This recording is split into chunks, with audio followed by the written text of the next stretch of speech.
പുറത്തു നിന്നിഴഞ്ഞെത്തുന്ന അന്തിവെളിച്ചം എന്തിനെന്നെ വിലക്കുന്നു.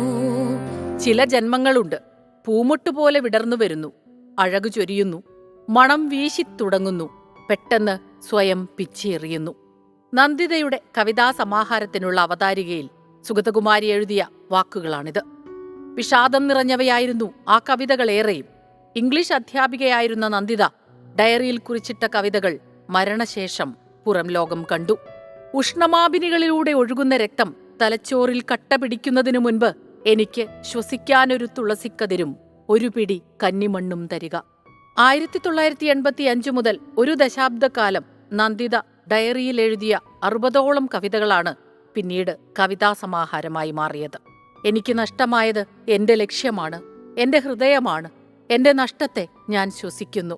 ദുഃഖപര്യവസായിയായ കവിത പോലെ 30-ാം വയസ്സിൽ ജീവിതം സ്വയം അവസാനിപ്പിക്കുകയായിരുന്നു നന്ദിത. Research desk 24.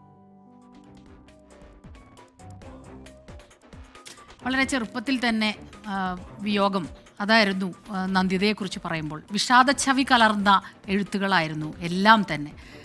എഴുത്തുകാരിയുടെ മരണത്തിന് ശേഷമാണ്, ആ വിയോഗത്തിന് ശേഷമാണ് ഒരുപാട് ഡയറി കുറിപ്പുകൾ, ഒരു 10 വർഷത്തോളം എഴുതിയ ഡയറി കുറിപ്പുകൾ, അതെല്ലാം കവിതകളായിരുന്നു, മനോഹരമായ കവിതകളായിരുന്നു. വിറയ്ക്കുന്ന ചുണ്ടുകളിൽ നിന്ന് ചോദിക്കാത്ത ചോദ്യങ്ങളുടെ ഉത്തരങ്ങൾ ചിതറി വീഴുന്നു എന്ന് പറയുന്നു. കനലുകൾക്ക് പുറത്താണ് എൻ്റെ മനസ്സ് നൃത്തം വയ്ക്കുന്നതെന്ന് പറയുന്നു. അതിൽ നിന്ന് തന്നെ അറിയാം ആ കവിതകളിലെല്ലാം വിഷാദച്ഛവി ഉണ്ടായിരുന്നു. ഒരുപാട് പേർക്ക് പുതുതലമുറയ്ക്ക് ഒരു പക്ഷേ ഈ എഴുത്തുകാരിയെ അറിയുകയില്ല. 26 വർഷം തികയുകയാണ് എഴുത്തുകാരിയുടെ വിയോഗം കഴിഞ്ഞിട്ട്. അധ്യാപികയായിരുന്നു. ഇംഗ്ലീഷിലും മലയാളത്തിലും എല്ലാം കവിതകൾ എഴുതി. നന്ദിത എഴുതിയ കവിതകളേറെയും പുറം ലോകം കണ്ടത് നേരത്തെ സൂചിപ്പിച്ചതുപോലെ ആ വിയോഗത്തിന് ശേഷം.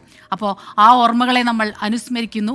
ഒരുപാട് എഴുത്തുകളിലൂടെ നമ്മൾ അവരെ ഇപ്പോഴും ഓർക്കുന്നു. വളരെ ചെറിയൊരു ജീവിതമായിരുന്നെങ്കിലും ആ എഴുത്തുകൾ തലമുറകൾക്ക് പകർന്നു വെച്ചിട്ടാണ് കവയത്രി യാത്രയായത്. അതുതന്നെയാണ് സുഹൃതികളായ കലാകാരന്മാരുടെ, സാഹിത്യകാരന്മാരുടെയൊക്കെ ഒരു ഭാഗ്യവും.